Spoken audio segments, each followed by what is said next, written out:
The digital world moves fast, but real growth comes from real conversations. This is eCoffee with Experts, where marketers and founders share what's actually working in SEO, AI, and digital growth. Grab your coffee and fuel your mind as we chat with top minds about their wins, struggles, and lessons you won't find in a blog post. Brought to you by Digital Web Solutions, we bring real talk to help you grow your business, one episode at a time. Let's get started. Hey, hi everyone. Welcome to your show, Coffee with Experts. This is your host, Ranmay here. And today we have Floyd Probert, who is the founder and CEO of White Hat Inbound Marketing Agency with us. Hey, Floyd, how's it going? It's really good to be here. It's going well. How are you? Good, yeah, good. Perfect. So, Floyd, first of all, thank you so much for joining our podcast. And let's move forward and get to know the human behind the mic. For audiences, why did you speak us through your journey a bit? And also, how did you kind of land up in the SEO digital marketing space? And you were a marine biologist as a child. So how come SEO? Talk us through this. Yeah, I think it's a little much to claim I was a marine biologist as a child. I wanted to be a marine biologist, which people want to be train drivers or astronauts. Marine biology was my thing. I ended up actually studying biology. I have a degree in molecular genetics. So I sort of went down that route. But at the end of that course, there weren't that many jobs for geneticists at the time. And I really didn't know what I wanted to do. I got some early access to some computer work as part of my course, and I really got into that. And so I pivoted, I made a flip, and I came down to London and I studied computer science. So I did my second degree, my master's of computer science at UCL. So I moved into the tech world really in my professional career. I think like you, I have a tech background. I spent many years as a programmer in the City of London. I used to build CRM systems for investment banks. I've worked in publishing for a while. Ended up working for a small company, like a 5-man operation. And we grew that up to 70 people. At that point, I was ops director and running a large dev team. And we got acquired. We got bought out by an American company who just floated themselves on the NASDAQ. And so we were the first company that they acquired with all the cash that they had. And I got sold as part of that deal. So what happened was I got shipped over to New York. And I spent 3 great years in New York working on Wall Street. And that's how I got into marketing. So I was a tech guy. I was a sales support, technical support, operations, all of those different things. And they threw me into marketing and I had no idea what I was doing. But I learned it from the Americans. And this was in the late 90s. So yeah, that's how I got into marketing. I was kind of forced into it, but it was fun. Lovely. Quite a story. And how about entrepreneurship? I mean, what actually triggered the decision to start your own agency and what you guys specialize in? If you can give us a bit more about your agency as well. No, I mean, again, it's I'm not sure what your personal journey is, but I tend to stumble into things that I'm interested in and they kind of work out. So when I was on a 3-year vesting in New York and when that period came to an end, I had to decide what to do. So I came back to the UK, brought my family back. And through one way or another, I managed to raise quite a lot of venture capital money. We raised $6 million from Benchmark Capital, one of the big West Coast VC firms, to start up a new venture. And that was kind of early AI focused. It was all around voice recognition in investment banking, picking up keywords, writing call reports automatically, and querying large databases. So we got started with Goldman Sachs, and that was my entrepreneurial journey, right? Is starting up a new company with 4 guys. Problem was it didn't work out because we'd raised the money, we'd set a team, we'd had 30 people working for us, and 2 planes crashed into the World Trade Center and kind of messed up our business model because all the clients that we were working with just walked away and said, look, we don't know what's going to happen. We can't do anything at the moment. Come back in 2 years and we'll carry on talking. And of course you can't. There's no way of carrying on. So I shut the company down. We gave the money back to the VCs. And obviously my journey from that point, I became a professional photographer. Why not? Long story short, I used to be a good amateur and I bumped into somebody who was starting a photography business. So I did that. The funny thing was, though, this was the early 2000s, 2005-ish, that sort of time. I knew I could build a big business, but everything was going digital in those early stages. So I taught myself SEO to promote the photography business. And that's how which is like 20 years ago, right? So I was very, very early on into that journey. And at the end of that couple of years, we were number one across the UK for wedding photography, event photography, corporate photography. And then people came to me and said, that's great. I don't want to hire you as a photographer, but how do you do this internet thing? So that's when the light bulb moment goes off as an entrepreneur. You say, actually, this business is bigger than that business. So we shut down the photography business and I started White Hat, which has been going now for about 14 years or so. And that's kind of where we were and how we got to where we were. I mean, I literally started it in this room that you see now, which is my home office. We grew to have an actual physical building and offices and people and everything else. And then COVID came along and everybody went remote and I came back to my home office. So everything goes in circles. Yeah. No way, COVID did that to all of us. So it's okay. And then, starting your own agency, obviously, I mean, you did photography, you loved it. It was a passion. You kind of ranked for it, got business. But, while obviously you kind of promoted your own brand, but now promoting, other businesses, their online presence across different niches, has its own challenges. And then when you do full time, as an agency, you would need clients and, now you are owning up to something, right? In the sense that you would need support functions, you would need payroll, you need HR, you have to hire people, then make them work and then deliver, right? It has its own challenges.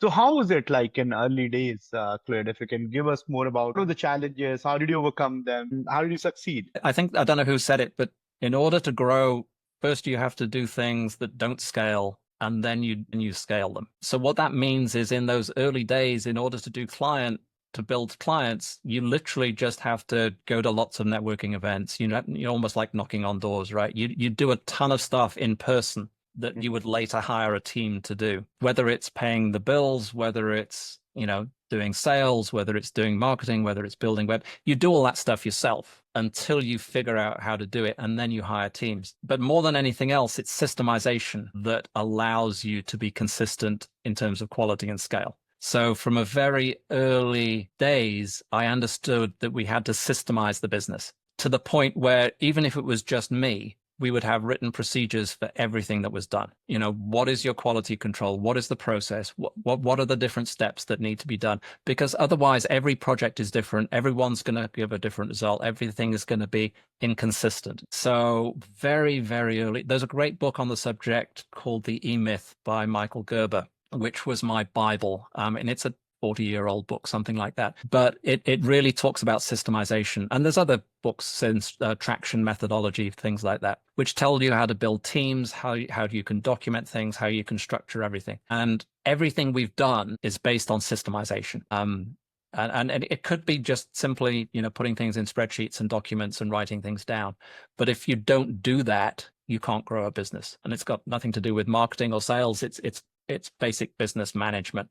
You get to a certain scale, you have to control it. And I think that's probably the one lesson I would walk away with that everybody needs to do. Absolutely. And do you remember your first client when you started your agency? I don't know if they're the very first one, but we've got literally a couple of clients still from those days. We do very different things now than we did then.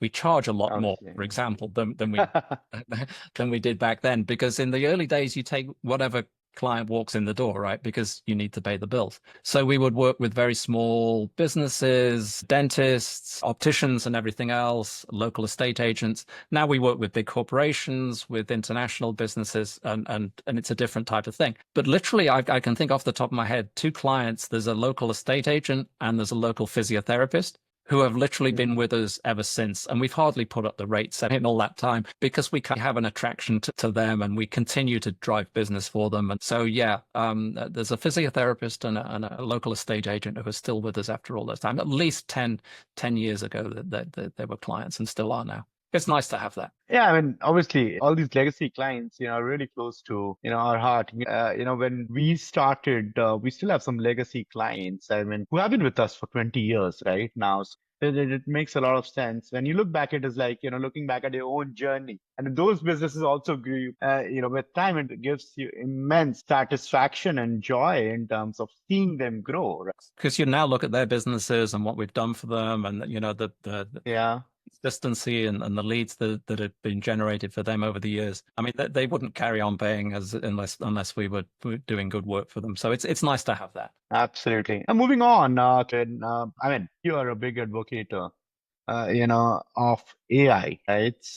So how do you think, it kind of has impacted, us as an industry, and where do you think are we heading with all this AI storm that we are in at all times now? It's a deep question, and we could talk about it for a long time. I've been doing AI work myself for many, many years. I was actually coding neural nets in the late 90s. I worked with a hedge fund for a little while doing AI analysis on trade stocks. So I am familiar with this field. So even before ChatGPT sort of hit the scene, we know the technology behind it in quite a lot of detail and are actively making use out of it. I think there's a couple of things is even with all the hype that is going on at the moment, I think it is underestimated the impact that it's going to have. Many businesses look at AI as ChatGPT, as a chatbot, as a sort of system where they can cut and paste a piece of text or generate a blog post or get an answer. And it's useful in doing that. And I'm not saying it's not, but I think the bigger impact is the API, the programmatic driver behind the scenes so that you can do things at scale. So for example, we do a lot of work with HubSpot with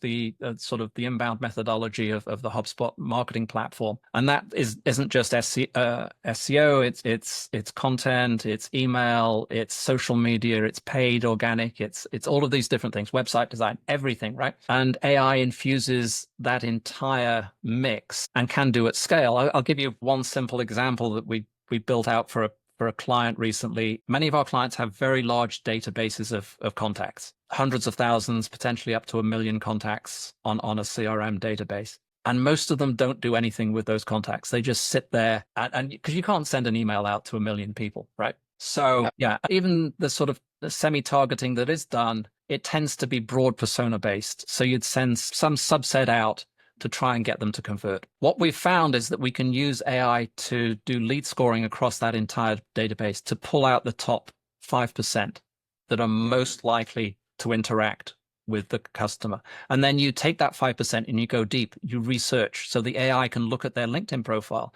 It can go to the website of the business. It can match the products and services of the company against the prospect. And it can write a 5-email sequence that is individually targeted to that person at scale, right? And you can do that for thousands of emails per month. And what we've found and literally we started doing that this year, if you send those emails out, normally system like HubSpot, you tweak a headline, a little bit of personalization, you can get a 1 or 2% uptick in your conversion rates. That's because the value has already been squeezed out of this over the years, right? Nobody's got a better way of doing it. Using AI in that mix, you can get an 80% uptick in conversion rates, 80.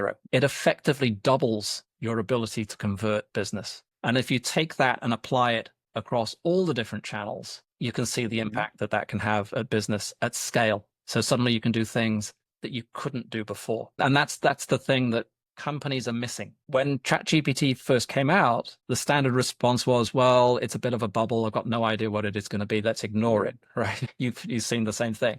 And then this last year, it's been more of a panic. It's like, my God, AI is everywhere. What do we have to do? So the C-suite down are saying, do something. And then the senior managers and the managers and everybody else is running around in circles saying, I don't know what to do. So the biggest impact we're seeing is profitability and productivity. People are looking at how they can improve their current processes, potentially with the idea of laying off staff. But in the more forward-looking companies, growing the business, doing more with less. Yeah. And then the real future, and this I think is where it gets really interesting, is companies who then open up their eyes and say, okay, that's fine. We've saved 20%, we've saved 30% in terms of profitability. What projects could we do now that we couldn't even think about doing before? Not just scale, but what is different? What projects have we turned down that we couldn't do, but now we can because we've got some technical capabilities or AI capabilities, so we can think a bit outside the box. And that's where it gets really, really interesting. We're working with like a TV production company at the moment that is thinking along those lines, is that they've done really well, but there's only so much they can do. Now they can do things that they couldn't even dream of before. And that's where it gets really exciting. Absolutely. Moving on, Clyd, talking about content now, right?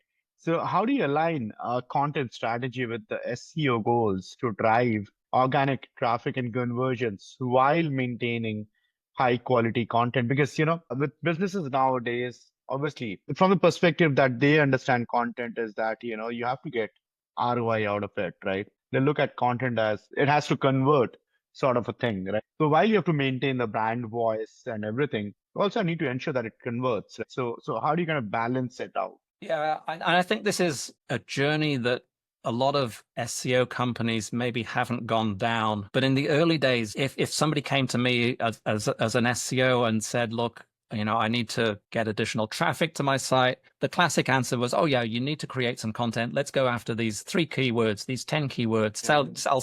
I'll sell you a package. We don't do that anymore. And in fact, the keywords, although it's important and the SEO is important, it actually is the last stage that we come to. We start with the business. So you start with your buyer personas. What buyer persona? What's a fictional representation of an ideal client?